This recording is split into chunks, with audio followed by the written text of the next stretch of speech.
italki is a platform which makes it very easy for language learners like you and I to go online, go on the website, go on the app and find a language teacher. Whether you're learning Arabic or English or Japanese or Chinese or anything, you can go on to italki, link is in my description and comments, and you can very easily find a language teacher which will suit your needs.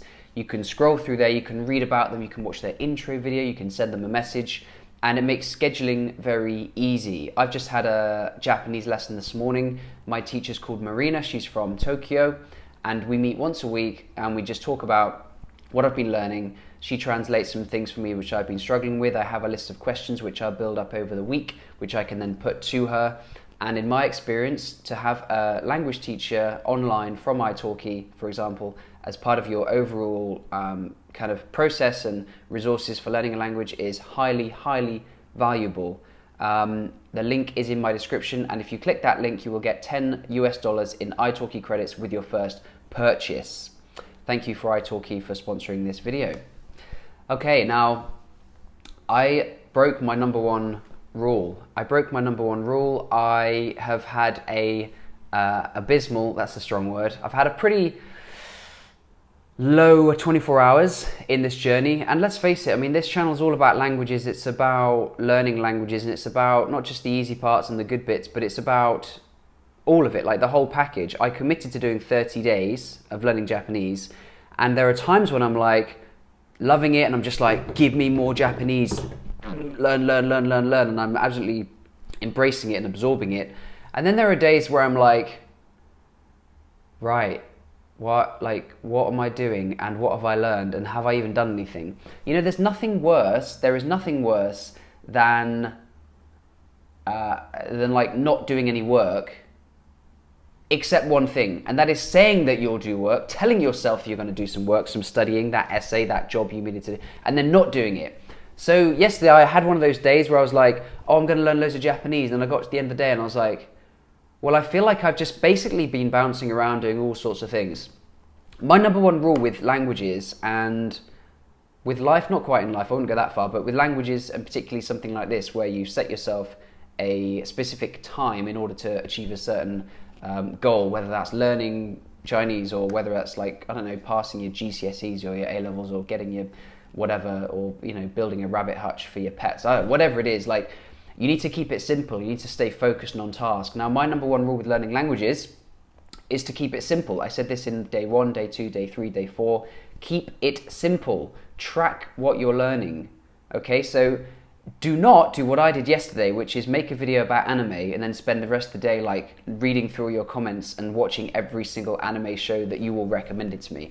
Like, I had fun and I enjoyed it, but at the same time I was just like getting more and more stressed out about, oh, now I haven't really achieved anything, I haven't really learned anything, I haven't really made any progress. What on earth am I going to talk about in tomorrow's video? Like, I've got to do one of these videos every day for you guys. You're coming on this journey with me, this challenge, and there you go. Like, that's the theme of the video. It's about these times when you're like, okay, I broke my rule, I set my rule, I said keep it simple. Use the dialogue, use the NHK World dialogue and stick with it. I haven't done that, I've broken my own rule.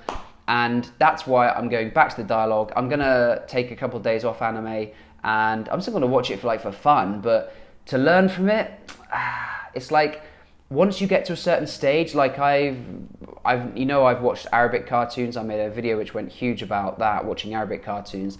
And when you get to a certain level and you're just like building your vocabulary, random words, that's fine. But right now, I want structure and I want clarity, and I want to be able to maintain and monitor everything that I'm learning on a day-to-day basis.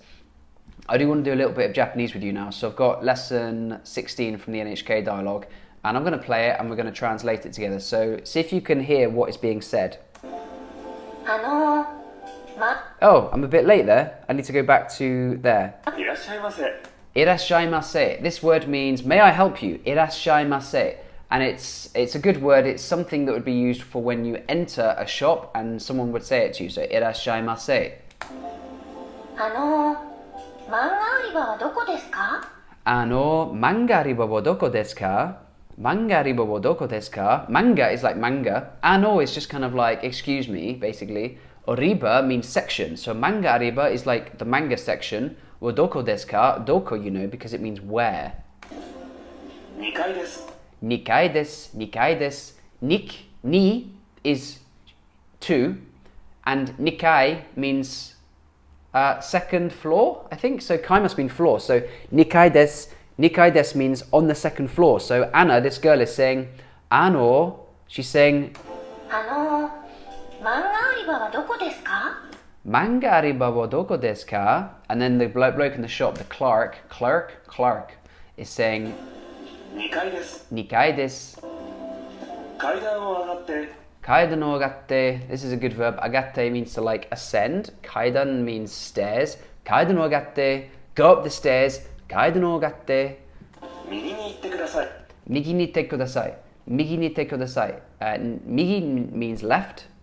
No, it means right. It means right. Migi means right. And ite means like go. And then kudasai. Please. Please. So, irashaimase. Manga ariba wa doko desu ka? 2階です. Kaidan o gatte. Migi ni te kudasai. So this is what I'm going to focus on. This is the dialogue. It keeps it simple. And just to kind of finish off what I was saying, like, if you bounce around topics and you watch a bit of anime and then you like watch a bit of Japanese in your sleep and then you're on YouTube, as great as YouTube is, it's like the most distracting thing in the world and it's great for entertainment, and if you can be very selective in your resources, fantastic. But I'll tell you what, you go on YouTube and you're like, ooh, what's this video? And that's like really frustrating. So if you bounce around and you look at anime and you look at cartoons and you watch this Japanese video and then you watch this Japanese show and you're kind of bouncing from here to there, what's going to happen is you're going to be exposed to a new word and you're not going to remember it because you're not going to see it again. To learn a word and to remember it, you really, really need to see it again and again and again and again. 10, 20, 30, 40, 100 times. And there are words now which I've listened to 100 times, said 100 times, because I'm repeating and repeating and repeating. If you've got resources all over the place, it's very difficult to keep them contained and to actually expose yourself to those words again. Those are my thoughts. I hope you got some benefit from that, and I look forward to seeing you tomorrow in day 40.